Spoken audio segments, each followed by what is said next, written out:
point is, ladies and gentlemen, that greed, for lack of a better word, is good.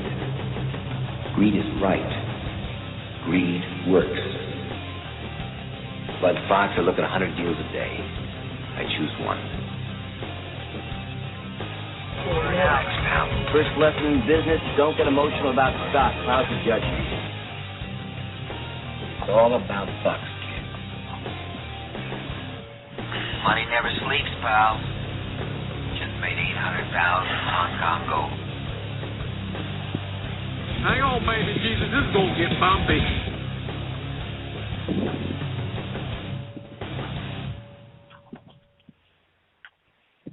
Good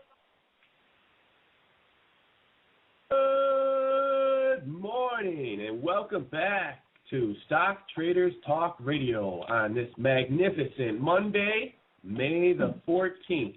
It's time to top off your cup of coffee here at Stock Traders Talk Radio. We're going to be switching it up on this morning's show, doing it a little bit different. We got an excellent CEO interview lined up, and I'm going to let Haas get into that when we introduce him. But first, joining us on this morning's program, we have Sifakia. Oh, aloha, Sumo. Good morning, Siffy. How's your weekend? It was good. Ready to rock this. Awesome. Well, I hope you enjoyed your holiday weekend. Hope you got to spend some time with your family. Hope everybody out there enjoyed their Mother's Day. Without any further ado, I'm going to hand it over to Haas and let him take it away. Good morning, Haas. Good morning, Stock Sumo. Good morning, Sifakia. As usual, we're excited here for another great STT Radio morning show.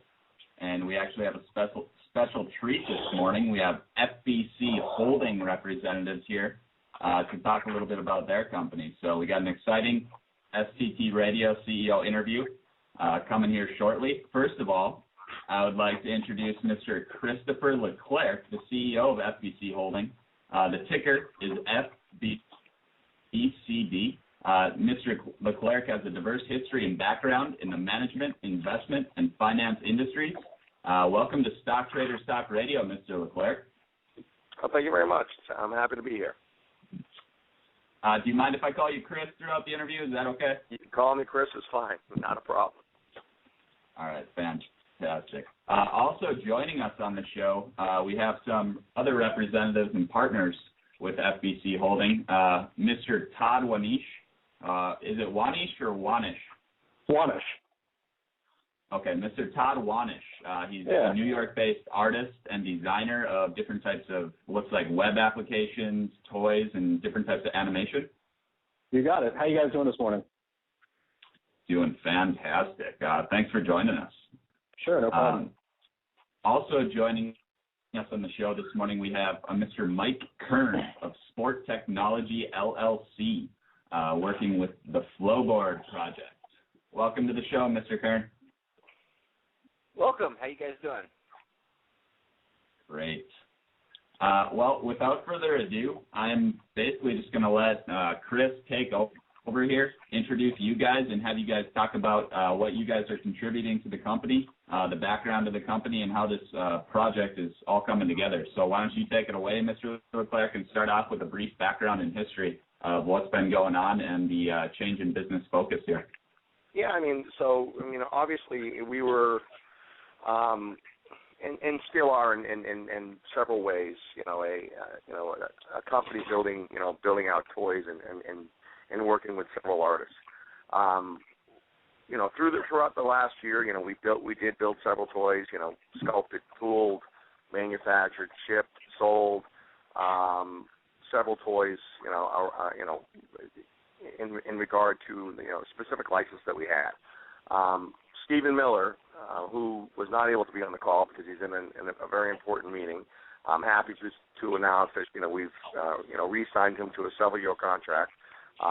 He's a phenomenal marketeer and salesperson for us. He actually introduced us to Todd, who had a web application which was much like what we wanted to do, but for lack of a better term, on steroids. So with that, Todd's background as an artist himself, as an entrepreneur and business person, I wanted him to talk a little bit about the new web application that we're going to be launching here shortly, and then also Mike Kern, which we were also fortunate enough to find in his entrepreneurial skills, and through the with the flowboard, snow skate, etc. Those are all key parts of the business, but the bigger part of it is his background, his skills, and his ability to market, his ties with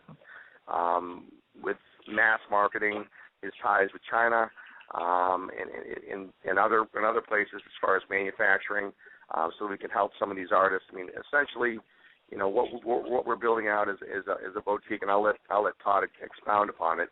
That really caters to to these artists and offers them a place where they can really focus their sales and their direction through the use of social media, et cetera, et cetera.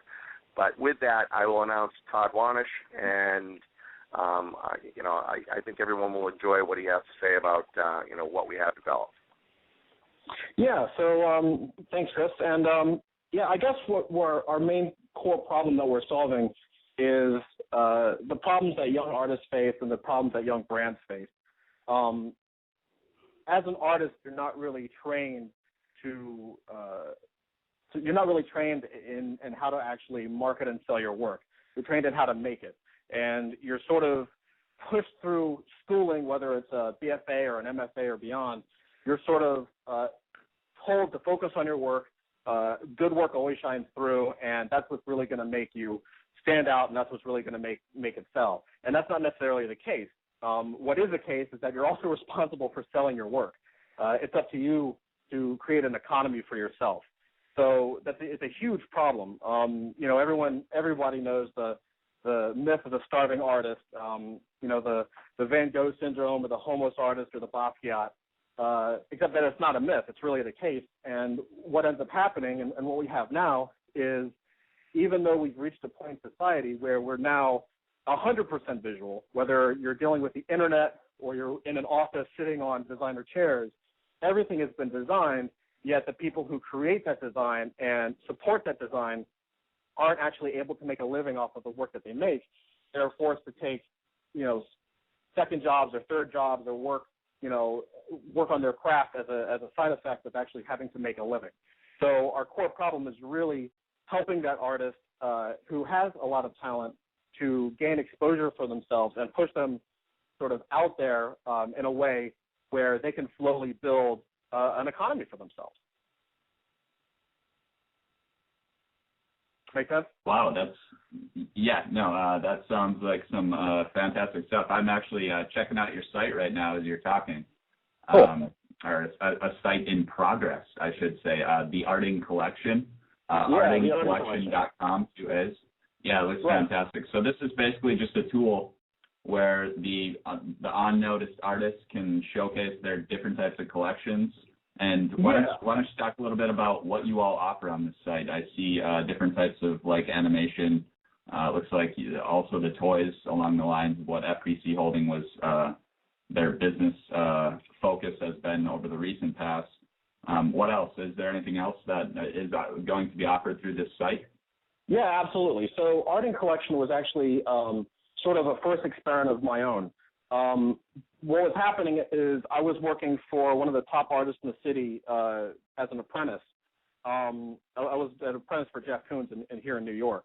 And being around, a few hundred incredibly talented craftsmen and artists, I had already been thinking about this problem and sort of developing solutions for this problem. I had already had a business with animation and web development, so being in the studio environment really gave me an opportunity to see how, the number one studio on planet Earth actually runs. Like, how do you run, $1 billion art business? So the first experiment that came out of that was the Arting Collection. The Arting Collection is basically the first crowdfunded designer toy competition. So what that means is that from my background as an artist and toy designer, I created a very small, simple toy template, sort of sculpted the little shape that you see, threw up a very quick website Didn't spend a lot of time or money on the website. Just it was pure minimum viable concept, and just trying to validate, the idea, and put up a form. And what we did is we allowed artists from all over the world to download the template and sort of create their own pattern, their own design on top of that actual figurine. And the goal of the competition was basically saying, well, download the template, put your design on it, upload it back to the site. We'll do a public vote on it, and the top 12 winning designs will actually go to China, manufacture it, and get it distributed, and actually get it in real stores. So we had a really unique value proposition where this wasn't print on demand, and this wasn't sort of like your image on a coffee mug. The goal of the experiment was to actually get unknown artists who had nothing more than just incredible talent and get their work on a real product with a real distribution in real stores. So it was totally word of mouth. We spent no money on advertising. I think we sent some emails to one or two toy design blogs, so it hit their audience a little bit. And the result was pretty astounding.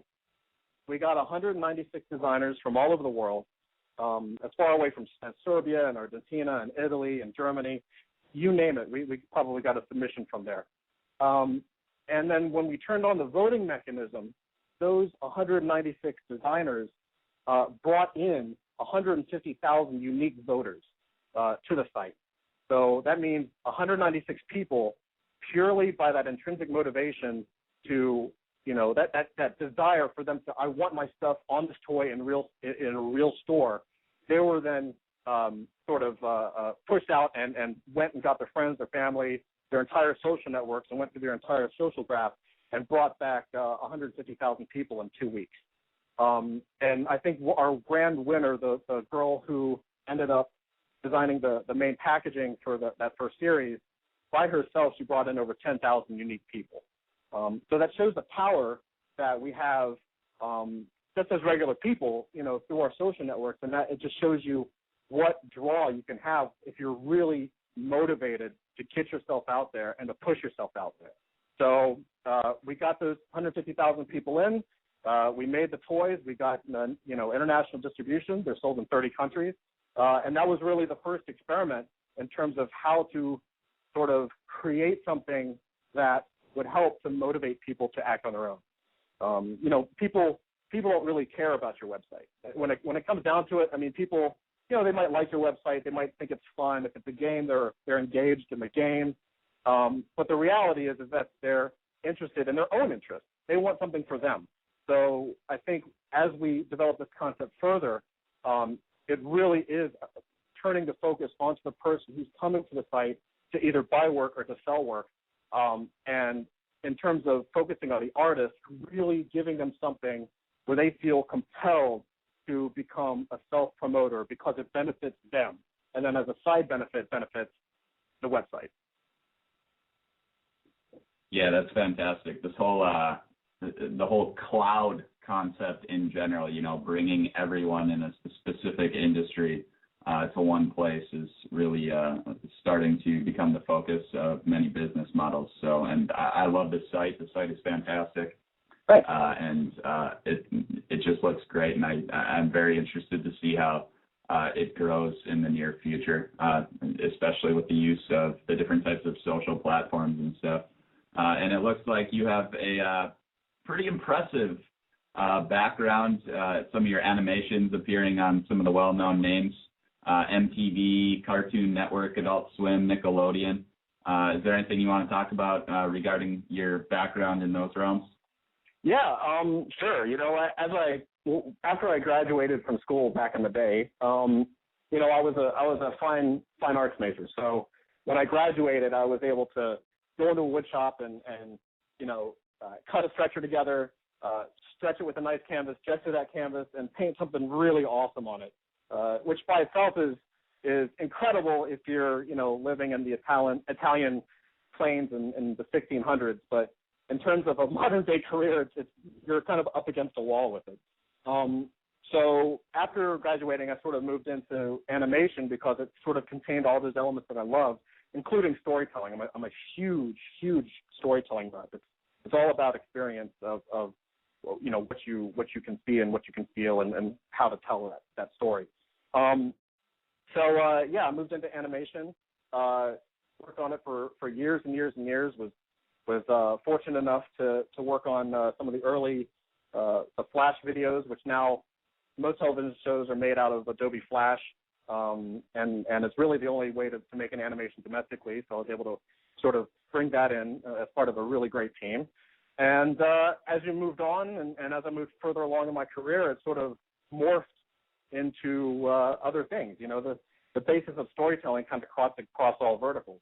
So, it started off with animation, moved into toy design, which moved into web design. Did stuff for Johnson & Johnson, worked with Google, some other companies, pretty big names. And you pick up things along the way, and that sort of moved into wanting to combine all these things that you learn from all these different experiences and target that in a creative way toward an industry that you know very well, which in my case is artists and sort of the struggle of the artist.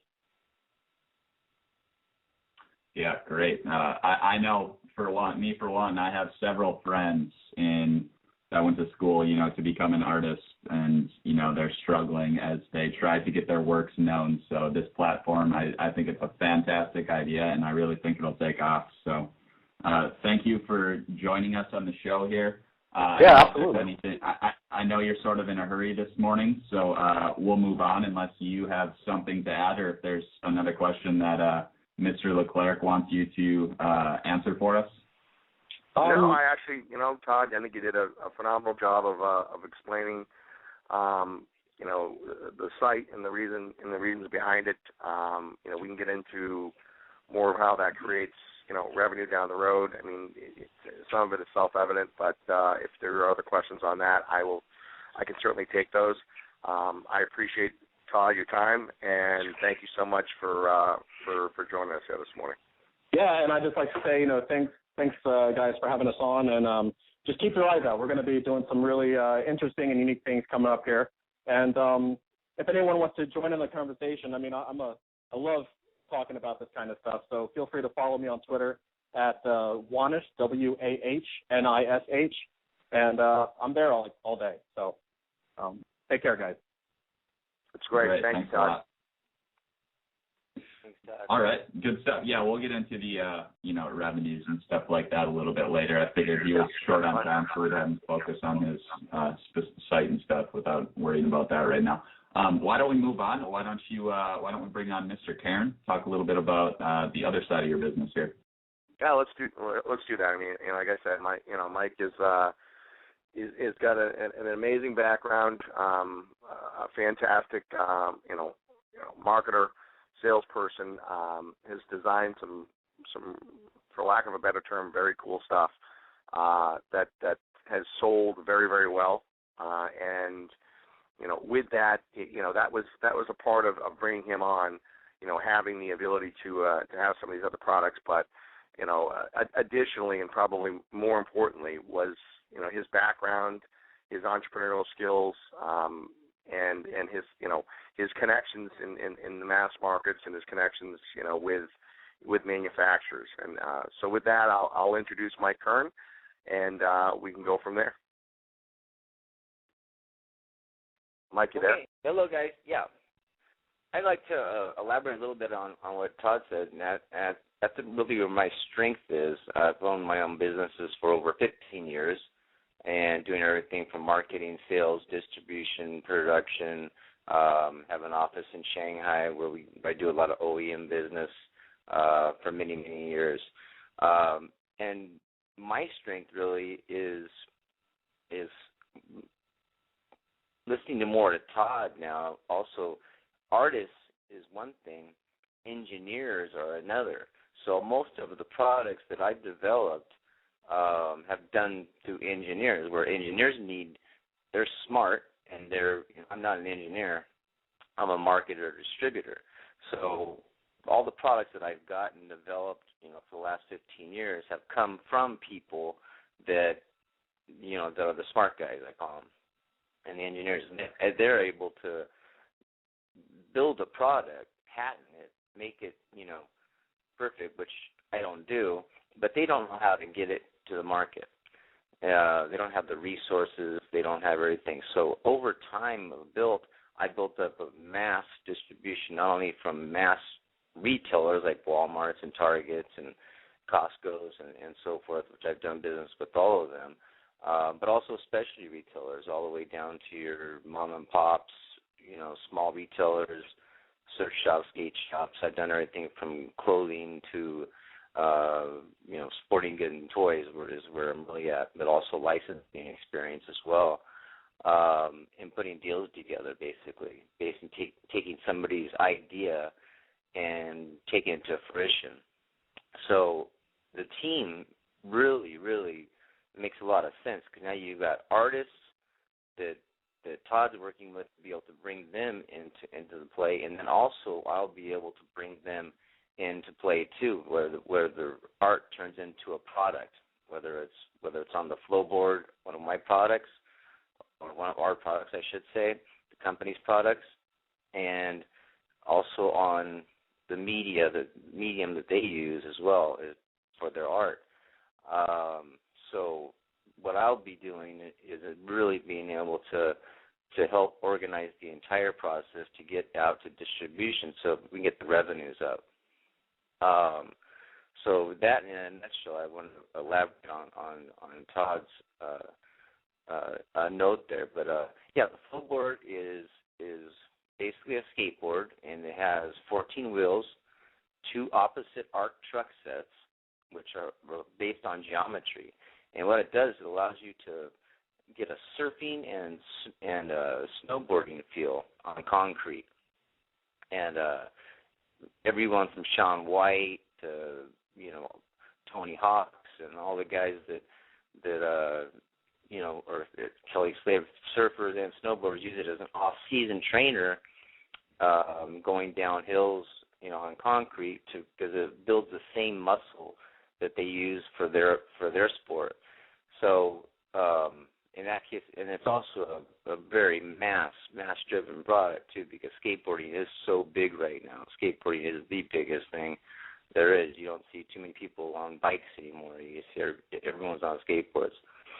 So that being said, then we built a snow skate, and the snow skate is a convertible. It converts into basically a skateboard, and where your chuck sets are, you have skis, little skis on there. So you take your skis off and you put wheels on, and now you got a skateboard. So you got a 2-in-1. So, but anyway, I'll be handling a lot of the manufacturing, the production, and the sales. I have probably one of the biggest sales teams there is, some of the best reps in the toy business.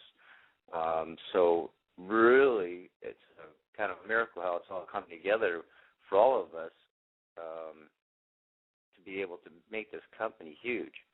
So that's kind of where I'm at, where I've come in, and where Chris has brought me in.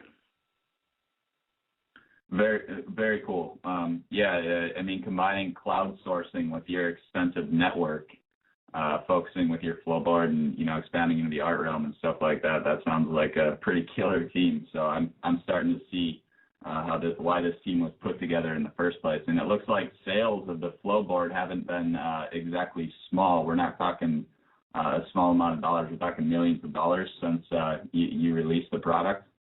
Absolutely. Yes, definitely. And now, that was the thing. That's where I kind of, this last year, I focused on, didn't want to deal with financing. The demand was too high. So always a problem getting, money to be able to fit the demand. So when I met Chris and decided, I really made a life decision to not own my own company anymore by myself, you know what I mean, and handle all of the aspects from accounting all the way down to manufacturing. So I'd like to focus on what I do best, which is marketing, product development and sales. So, and use my network of people that I have while the financing and everything else is being handled, because that's not my thing. So basically, the team is perfect right now, and it's only going to get bigger, I'm sure. So. Well, that sounds great. Thank you for joining us this morning, Mr. Karen. If there's anything else you want to add, go for it here. If there's any other question, Mr. Leclerc, that you have that you'd like him to talk about here, now's the time to step in. No, I think he's really done a great job. Go ahead, Mike. Go ahead. No, go ahead. I was just saying, we're really excited about getting this operation going and building a really, really strong, big business. So go ahead, Chris. I think Mike brings a tremendous amount to the team. Like I said, the flowboard and the snow skate are pieces to the puzzle, but the bigger piece is having his talent and his connections in regard to distribution, in regard to manufacturing. It goes to the point that we're not completely changing the business model. We're just expounding upon it and taking advantage of market opportunity. And for us, the issue is that it costs a tremendous amount of money to just build a toy. So you need to have distribution. You need to have ways of getting these things out there. And the other side of it was, on the artist side, and I will also say probably towards the engineering side, is the ability to basically take advantage of a lot more than just the toy. I mean, artists and engineers do a tremendous amount of things. I mean, an artist will design toys, he'll design apparel, he'll design jewelry, tapestries, rugs, etc. And what you do is you provide a brand for that person. And what Mike is extremely talented at is as with Steven and working in concert, is branding and getting things distributed to where they need to be and generating sales for the company. So I appreciate Mike for his time. It's a joy to have him on the team. He's a great guy, as is Todd. So we're excited to move forward.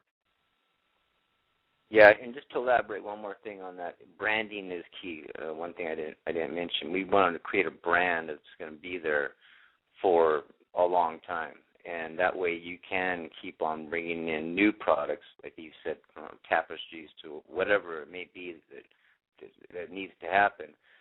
I've been doing so much business in China and elsewhere, even domestically as well. I produce a lot of things, but reverse engineering to everything QC, the QC quality I have, the protection of IP rights that I work with a lot, and just having a great partner in China that's able to handle all of that for us, so that we don't have to be out there doing that. So it's not just the few people Chris has mentioned here.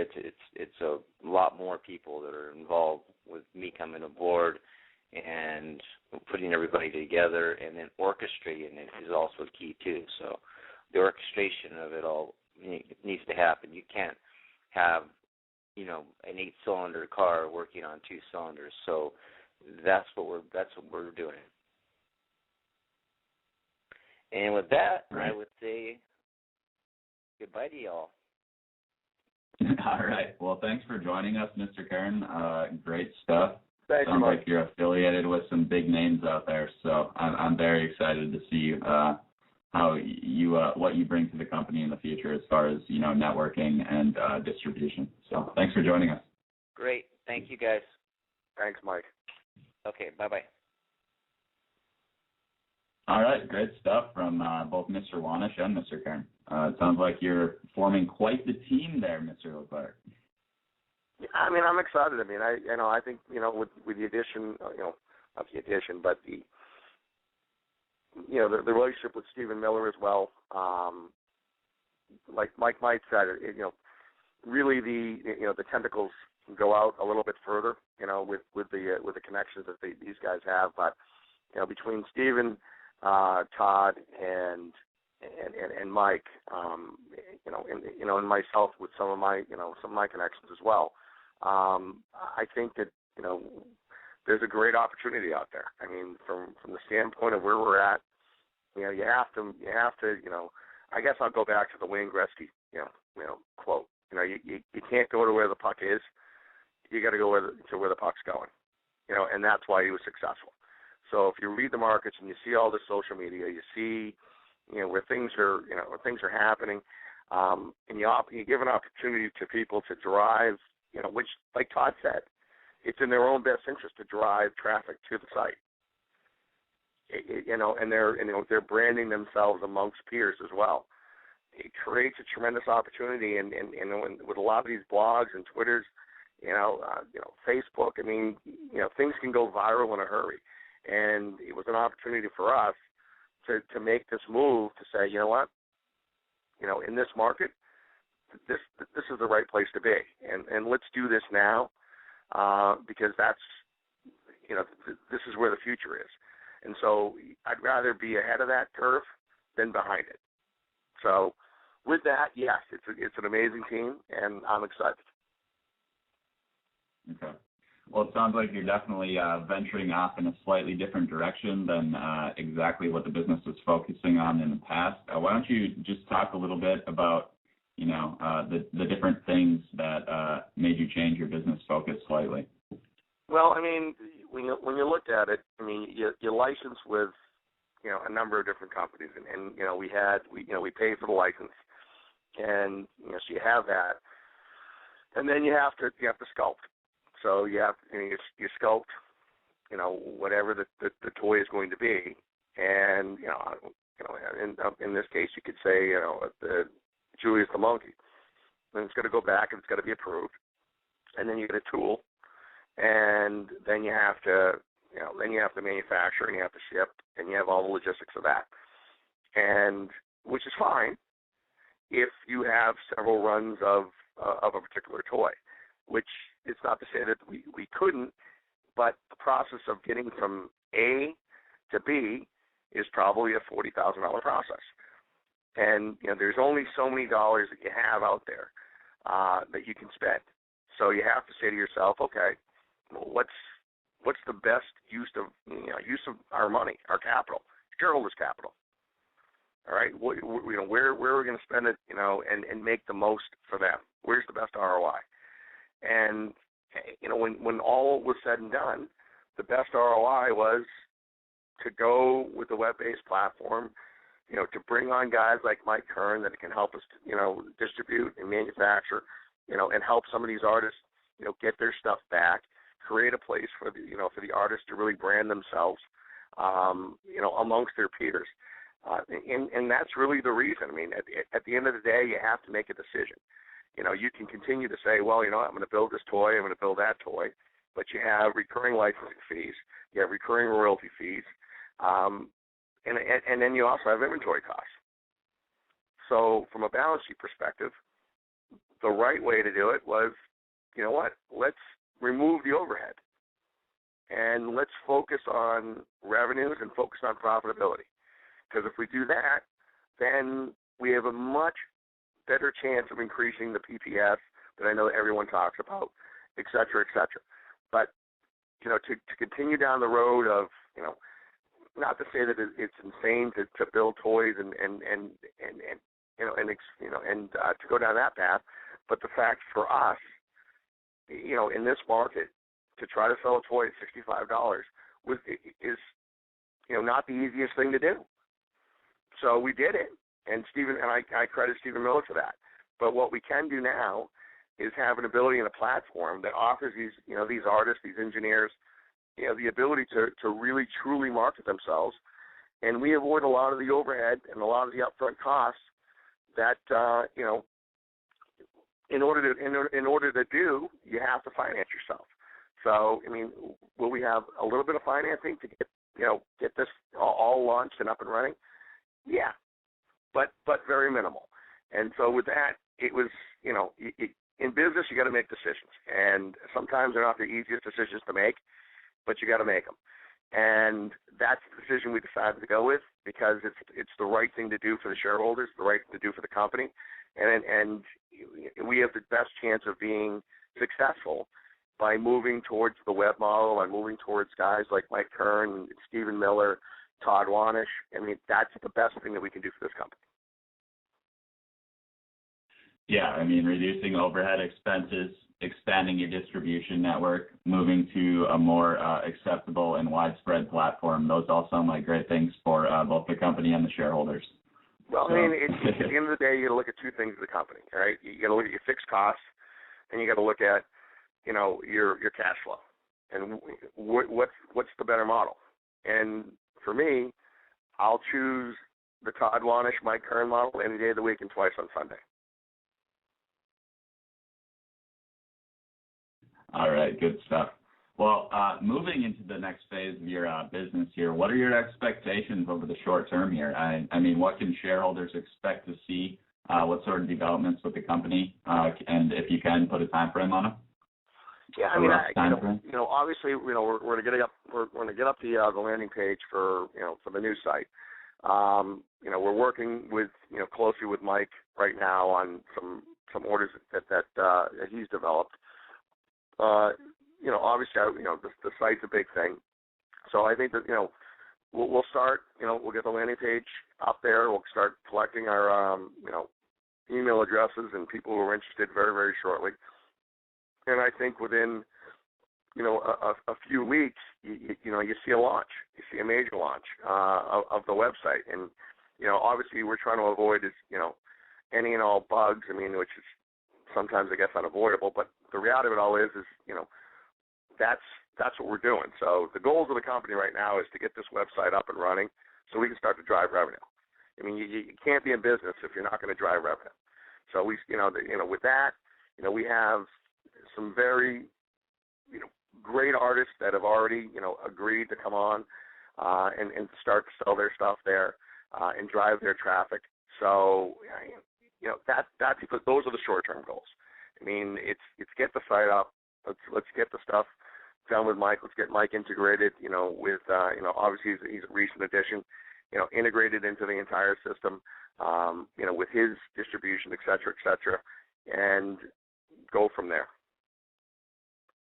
Okay. How about, a little bit longer term? Why don't we talk, a little bit beyond the short term, 1 year, 5 years down the road?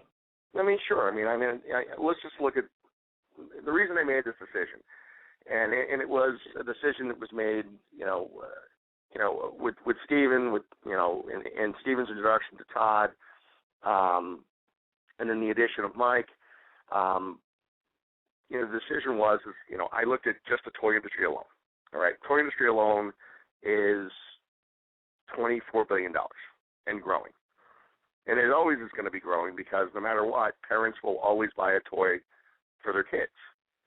All right. So, but with that, there's $6 billion that's done online, and it's completely owned for all intents and purposes, by Amazon and eBay, and they don't cater to the toy side of things. So we wanted to cater to the toy side of things, but we also wanted to cater to the artists themselves. So if we can grab a percentage of that business, which we strongly believe we can, you're not only getting a piece of that toy business, that $6 billion that's done online, you're also getting a piece of everything else they do. So if, they design apparel that becomes, very popular, or jewelry that becomes popular, or whatever it is that somebody designs, you offer yourself the opportunity for more revenue streams than just strictly the toy side of it, even though that in itself, if you had captured, 1% with no overhead, not a bad business. So, with that, that's what we're looking at. We believe strongly, based upon, the runs that Todd has had with, with the website in the past, the success that Mike Kern has had, that, from a revenue perspective, we could be a very successful company. It could be one of these companies that gets bought out one day. Sure, that's it. But from a very wise man who once told me, you know what, you can expect that, but run the business like you're going to be in business for 20 years. And if you do that, then somebody does come buy you out, it'll be for a heck of a lot more. So we believe with what we have going right now that the company is, certainly on the right direction. Okay. Yeah, it sounds like you're building a nice platform to launch off of over the next few years, definitely. Speaking I think it's in the short term. I mean, the platform, I think will work from launch date. So I long term, yes, I expect larger numbers, but short term, I expect that we're going to be successful, and because of the use of social media and some of the marketing tactics that we didn't talk about on this call because they're kind of in-house, and we want to use them to our advantage. The reality of it all is that I think we can be real successful in the short term as well. Well, I'm just thinking of some of the partners and affiliates of Mr. Wanish and Mr. Karen that they've had in their past. Some names were mentioned, Sean White using the flow board, Kelly Slater using the flow board, just things like that. I could see a wide celebrity marketing-based tactic coming for the company in the future, but I'm sure you can't comment too much on that right now. I can't comment a ton on that.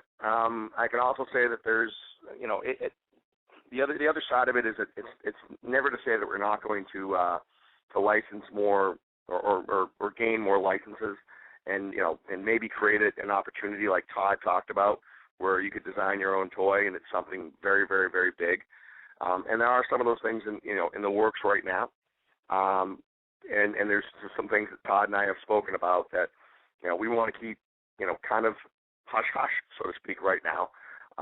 But are potentially huge opportunities for us. So, with that, there's, we will probably still build some toys and help artists, help them distribute what they want out there and get it into stores, so to speak, and sell, and we will provide a place where they can brand. And so with that, there's some very big names, not only with Mike, with Sean White. It's no small name, and with Todd, with his connections, and Stephen as well, with the people that he knows, and others that are around. There's some potentially huge opportunities right now. Fantastic. Which is part of the reason that we did, went down the website path, because it was the best way to create distribution, create sales, create revenue for the business. Okay, great. Speaking of, I don't know, what sort of numbers you have going through your head right now, but based on some of the past sales through Mr. Karen's network, Mr. Wanish's network, and your current business focus, what sort of revenues are you expecting in the near term, the long term? What size company are we talking about building here?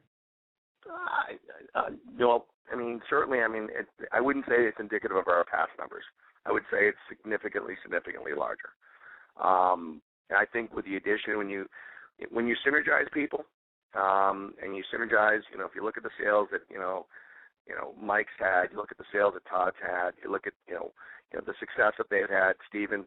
I think it's a very decent sized business, and more importantly than anything is profitability.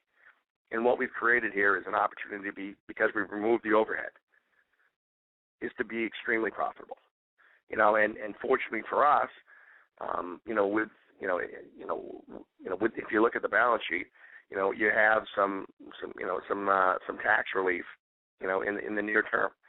So, from that standpoint, I think it's something that it could be huge.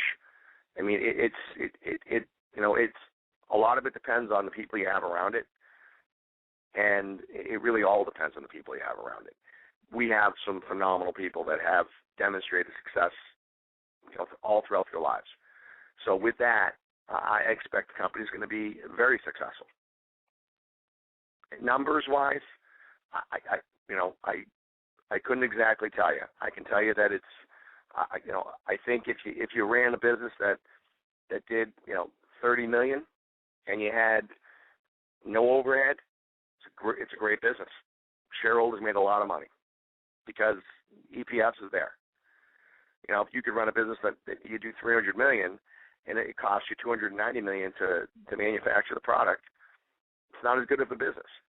So if we did, you know, if we could get to that, you know, to that number, to the $30 million number, to the $40 million number, which I think is, you know, possible. Certainly not year one, but it's absolutely possible with the model that we have. Okay, and what sort of profitability would you be looking at? I mean, what sort of percentage? I mean, the only overhead you have really is you have your salaries, and then whatever if you're going to help an artist finance, your distribution costs. You know, you're looking at gross margins of probably at least 70%. Oh wow, that sounds pretty good to me. Speaking of your balance sheet, why don't you talk a little bit about that? Different types of assets, different types of debts that you have. Well, I mean, the assets. I mean, you know, the big asset that's on there. I mean, that will start to have to be, you know, written off. No, not really written off, but you know, it will be written off because we just decided to go a different route with the business. You know, and we're not going to keep something there.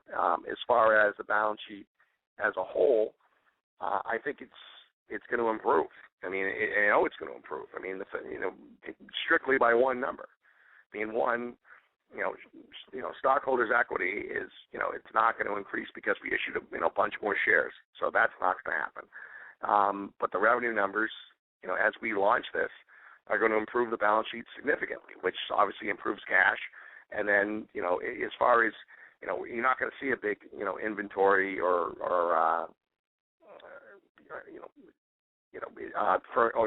furniture or whatever you want to call it, capital goods up top, because, you know, we live in a world that you can do things from wherever you are in the world.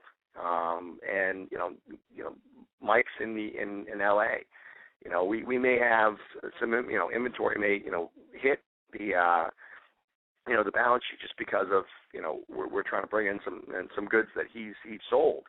But you know, from that perspective, where it's going to improve is the bottom part of it, stockholders' equity, and you know, and the specifically the revenue side of it. So our goal is to not have a tax loss write-off. I'll put it to you that way. That sounds good. Yeah, you're definitely, you know, your company's in the startup stage and you're just starting to bring in some bigger and bigger revenues. So that balance sheet should definitely look healthier into the future here. Do you have a website? I know you're talking about launching your one website here, but is there anything that investors can go check out right now? For investors specifically, I want the site that Todd's built to be focused on, you know, the artists and revenue and so on and so forth. So right now we are absolutely in the process, and it's within short order that we'll bring up a website that's, you know, specific towards investors, so they can ask questions. They can, you know, we could put out a blog, so to speak, as to, you know, what company developments are happening. You know, that's, I mean, I guess that's the one place that, you know, we've lacked, you know, in the past, which is, you know, not updating people enough. So we are putting up another website that will be specific towards investors. But the website that we're putting up for sales and geared toward the artists will not have, you know, investor, so to speak, functionality on it. Okay. And I know you guys commented on this in one of your press releases, and I don't know how much you can actually talk about this, but there was a press release related to the California Superior Court. Is there anything, can you comment on that at all? There's counsel has been hired.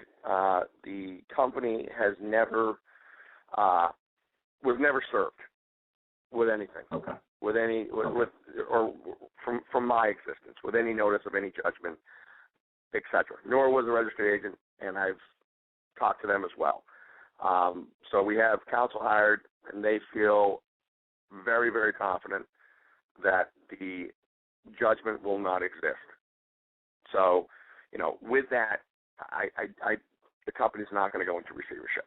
I wouldn't be continuing to build it if I thought it was.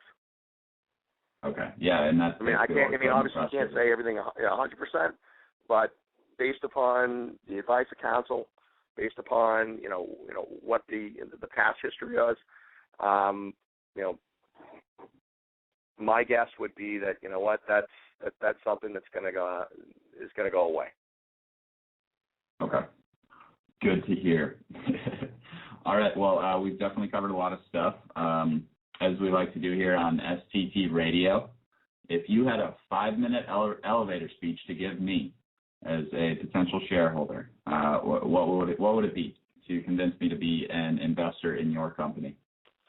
Well, I certainly feel it's undervalued. That's I guess that's point number one. But what the company's done is it's taken a grand move in the right direction, and the company has put itself in a situation where you're actually like I said, you're going to where the puck is, and you're at the point where the website is built. It's just the back end. We're putting a couple little things we want to add into it that allows wholesalers to talk to wholesalers, consumers to consumers, retailers to wholesalers, etc. Things that we want, as far as functionality.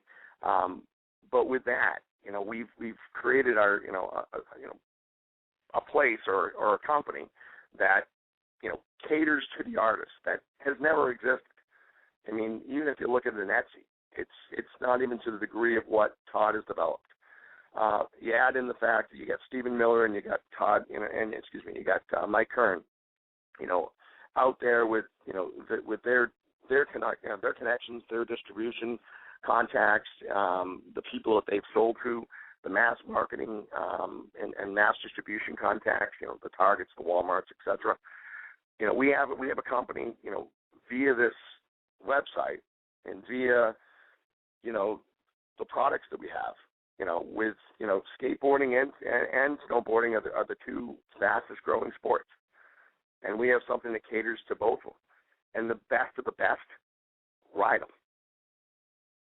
So from my perspective, it's a company that is extremely undervalued, and I understand there's been some concerns out there, but I think they're false concerns.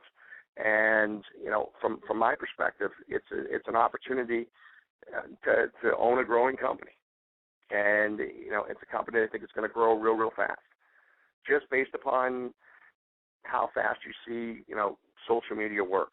I mean, if you watch these followings, if you look at it this way, if you have 50 artists start on the site, and they all have 5,000 or 10,000 followers.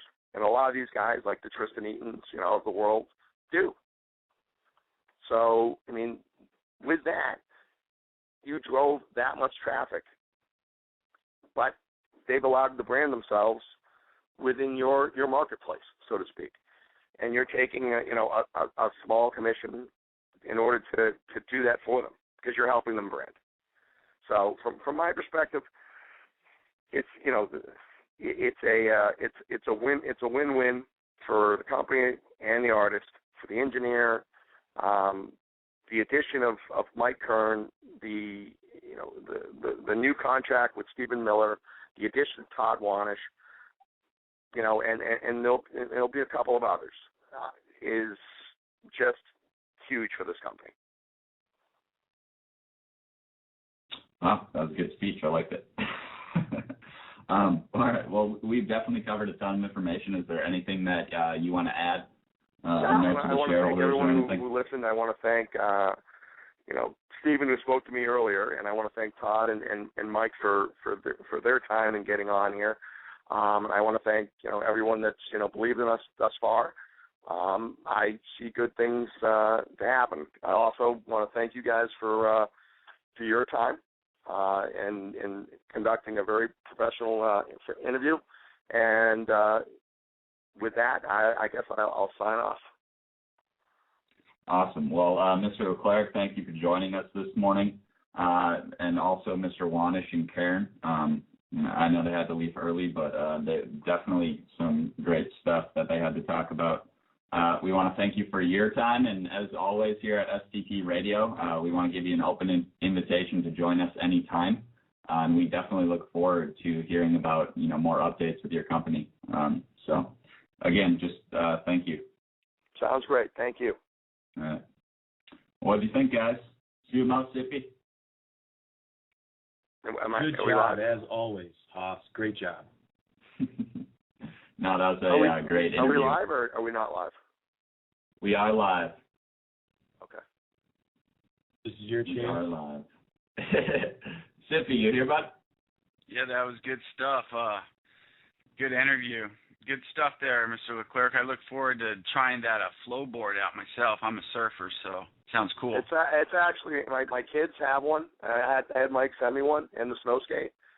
And not that I'm a big skater, but it's unbelievable. Man, it sounds unbelievable. I mean, it really is just fun. And Plus, if you want, I'll email you some stuff on it, which is really cool. Good stuff. So yeah, I mean, if you want, I'll send you an email where it shows if you're on a skateboard, you can go down 25 degrees. This thing will let you go 45 degrees down. Oh, you're doing lay down carves. Yeah, so he's awesome. He actually has a whole course designed for an X Games, and they're actually considering it. So wow, it's really simulates the real thing, like you're coming off of a big bottom turn on a real mountain, huh? Yeah, it's like I said, you go down 45 degrees. It's awesome, man. It is.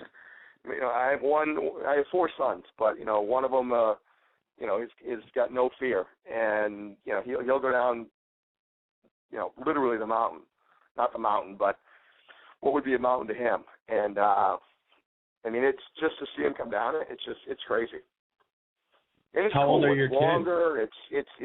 It's not the same size as the skateboard. It's a little bit longer, so it's more like a surfboard. So it's really neat. Nice. I like that. The length gives it a whole new feel.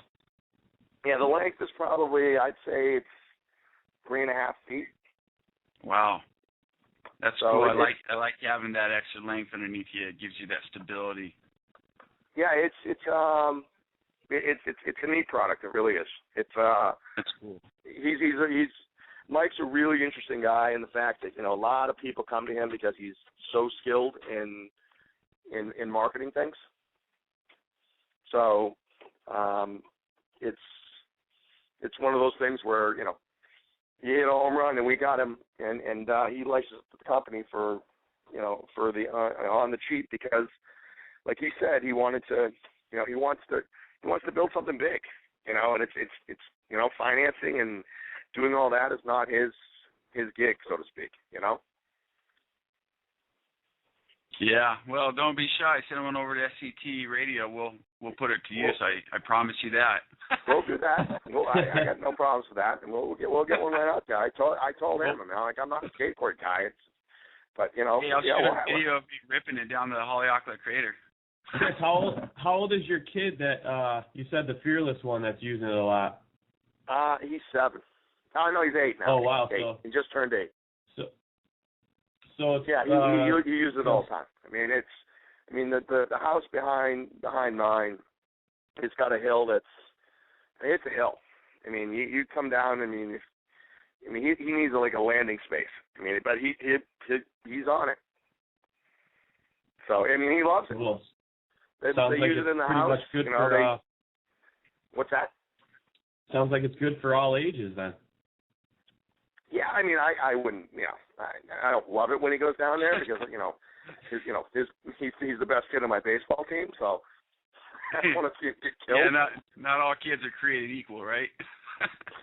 So, hey guys, I could talk about this kind of stuff all day, but we got to get it wrapped up here. It's been a pleasure, and I look forward to riding that. Bye. All right, awesome. Guys, that's it. Good stuff, Haas. Sumo, any closing words? No, I think that was it, man. That was a great job. All right. I think we're done with closing words. That was a good interview. Very interesting developments with the company. I'm interested to see how the company plays out into the future here. Sweet. Well, aloha. Thanks for tuning in.